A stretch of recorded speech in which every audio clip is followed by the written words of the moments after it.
Court in Port Harcourt today. Lawyer to the court, Abdul Hamid Mohammed, told the court he received an application from the PDP for the withdrawal of the appeal. A statement was confirmed by the state's legal advisor for the PDP, Kinsley Chukwu. Mohammed later prayed the court to dismiss the case. A three-man panel of the appeal, led by Justice Joseph Ikie, granted the prayer and dismissed the PDP's appeal. Correspondent Emeka Otaka reports that lawyer to the court party, Abdul Hamid Mohammed, spoke to newsmen after court proceedings.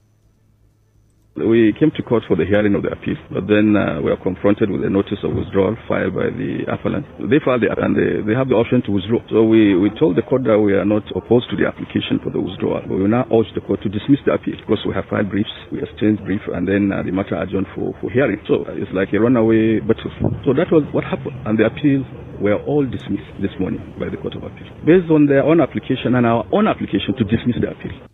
Recall that the Federal High Court, presided over by Justice Dela Pam, struck out a suit instituted by the PDP against the candidates of the Accord and APC in Rivers State. And Justice Ion Obile of the Federal High Court in Port Harcourt has struck out a case filed by an STP member, Taisi Intene, challenging the legality of Magnus Abe as the STP governorship candidate.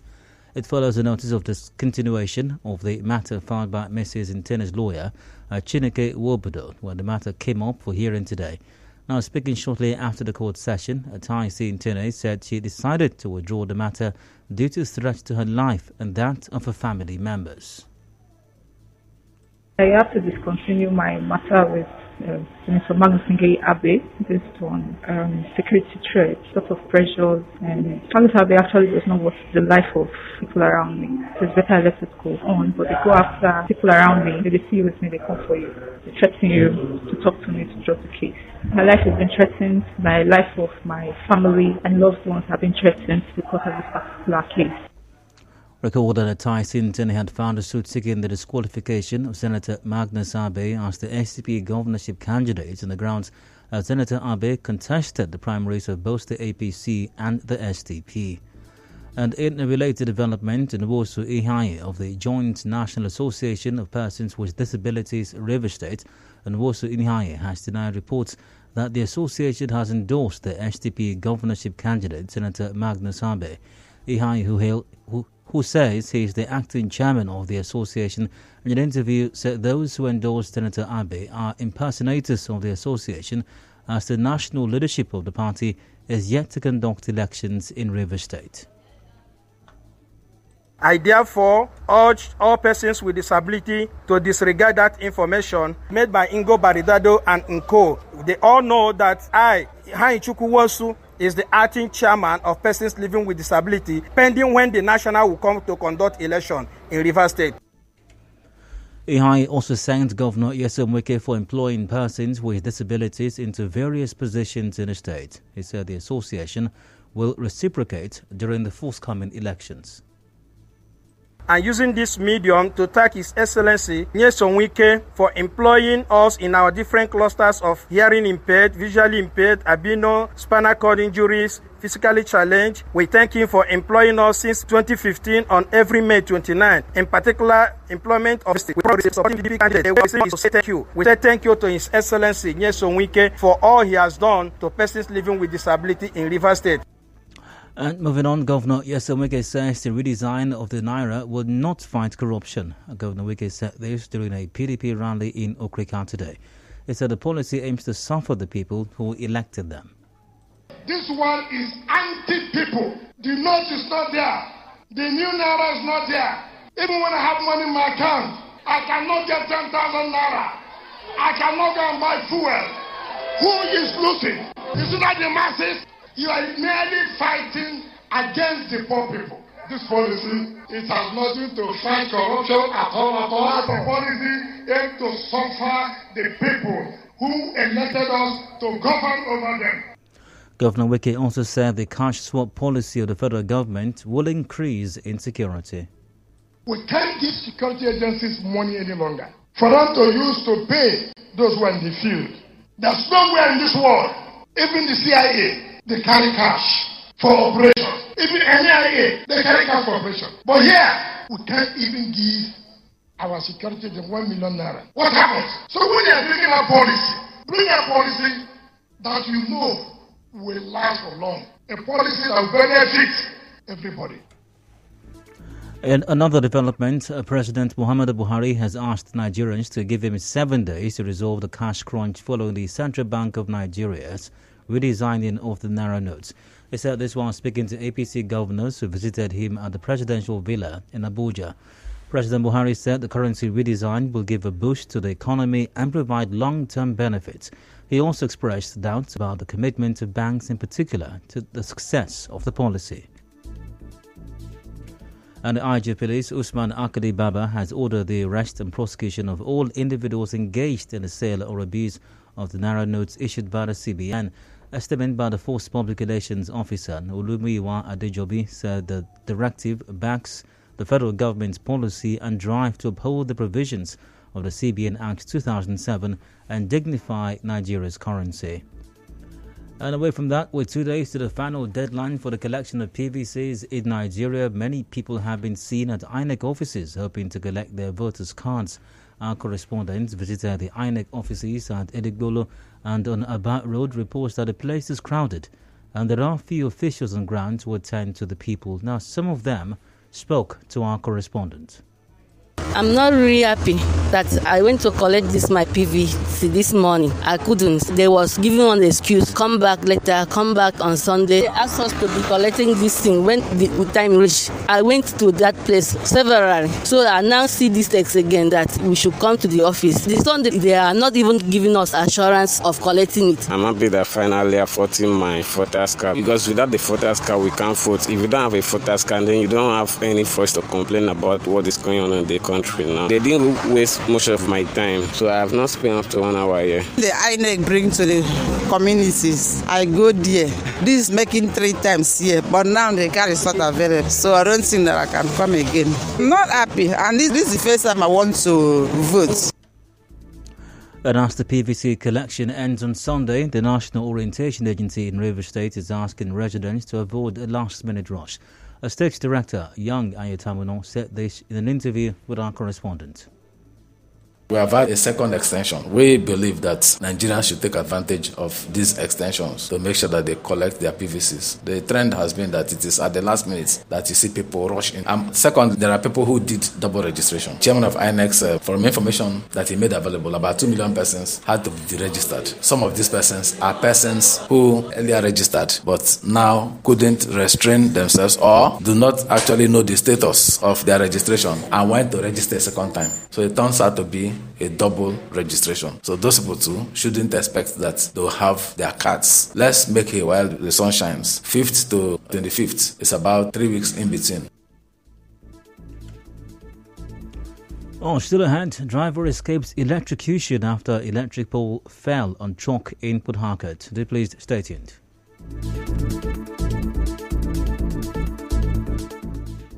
ADP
Nigeria Info.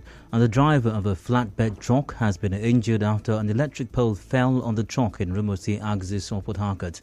Eric Natwihe told our correspondent that an electrical fault caused a brake failure and the truck rammed into a fence, hitting an electric pole. I work it finish. That the thing just rise. Then I leave it for some time. Now as I leave it for time, I go down. As I let me start it and check whether that thing will still be as it did before. As I start, the motor just move. I try to hold the brake.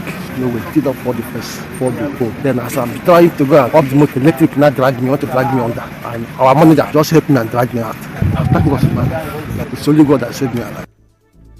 An eyewitness also spoke to our correspondent. On one side for near Wazobia there. Before we know, we hear a fence fall down. We look back and one company where trailer they inside. The drive come out. Before we know, it don't go jump pole. The pole fall on top of the motor.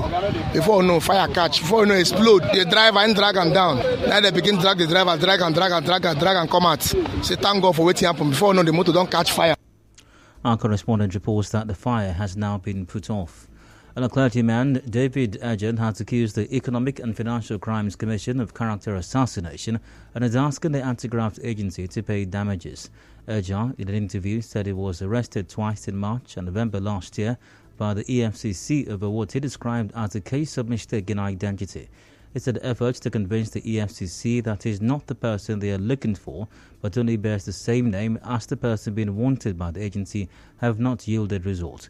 He said instead, the EFCC has continued to ask him to report to their office every 2 weeks and may likely transfer him to Ibadan or your state, where the case originated from. By November, I was still detained close to almost 2 weeks and released again without any reason. And I'm still reporting in their office. And I know very soon they will still tell me to proceed to Ibadan. I am not the person they are looking for in Ibadan. I'm not a Yoruba person. I don't have a Wema Bank account. And they have refused to show me the details of the Wema Bank person. And they believe I'm a Yoruba person living in Rivers State. All I want is justice. And all I want is they must pay me damage for all the character assassination they've caused me, both in the office and in my residential area. That's all I need. David Edger said the case has affected his health and seems to have not been easy with him since he was arrested.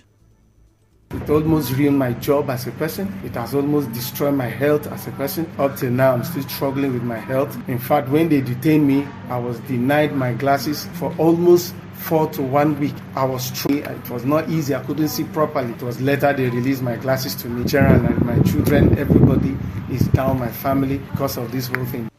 The EFCC says it is not aware of the matter.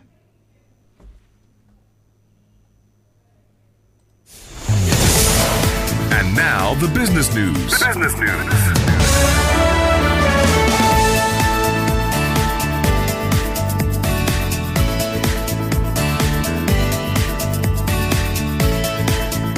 Some residents of Port Harcourt have been speaking on how they are surviving the fuel scarcity without adequate power supply in their areas. Now, they spoke to correspondent Soibi Uruwari on this. Around Eli Prawa. For over 4 days now, we've been in total darkness, if not even more than 4 days. You don't get any explanations. We can't disconnect it from the fuel situation. The fact that we're having shortage in supply of maybe petrol. So, and once there's no lights, there's no water. In fact, it's been like living in hell in the last 4 or 5 days in my area. The fuel scarcity is hitting really hard. Yesterday, I bought fuel at the rate of 550 naira per litre. And that's because I've not had light for the past 4 days. It's unfortunate that Nigerians are suffering. Even cost of transport has gone up because of inavailability of the petroleum products. So the public electricity is not also doing well, because if there was public electricity for people to manage at homes and in their offices, maybe things would be a little bit better. But now they're suffering at home, they're suffering in their offices because of unavailability of the petroleum products. Responding, Head Corporate Communications Manager of PHEDC, John Anoye, says the company is working round to ensure the effect of the fuel scarcity does not have a negative impact on the people. We have power supply in those areas, so we're doing everything we can to ensure that we stabilize power supply. We understand the fact that there's fuel scarcity, cost of fuel is gone up and all that. All we do is to do what we can to stabilize power supply. And if customers are not paying, it's difficult to sustain these things, So we're doing everything possible to make sure that we supply power to our customers. We appreciate the fact that there's fuel scarcity, fuel has become expensive.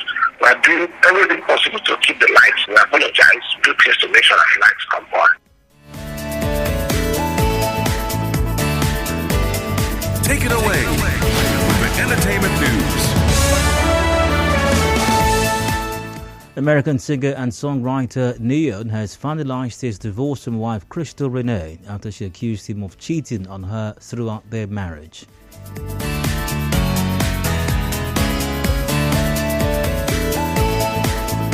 And now, updates on the sports news. Heavyweight Anthony Joshua's comeback fight will take place on 1st of April at the O2 Arena in London, and he will likely fight American Jermaine Franklin.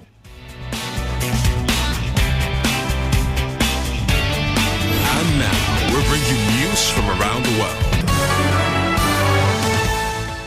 U.S. Secretary of State Antony Blinken has postponed a trip to China after a Chinese spy balloon was discovered flying across the U.S. Now, Blinken was expected to meet with his Chinese counterpart and potentially with President Xi Jinping. China has said the balloon is used for meteorological research and deviated from its route because of bad weather. But U.S. officials say they are confident the surveillance balloon floating above the U.S. is Chinese. And that's it on the news this evening. You heard the PDP national leadership has withdrawn its appeals against the APC and Accord candidates in Rivers State. A court has struck out the case challenging the legality of Magnus Abe as SDP governorship candidate. Governor Wike says Naira redesign will not fight corruption. IGP has ordered the arrest of people selling, rejecting and spraying the Naira. And the foreign scene, Secretary of State Antony Blinken has postponed a trip to China after a Chinese spy balloon was discovered flying across the U.S.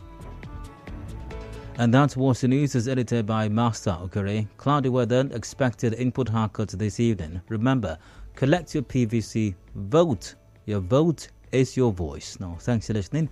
I'm Ade Dayo, Elushakin. Good evening.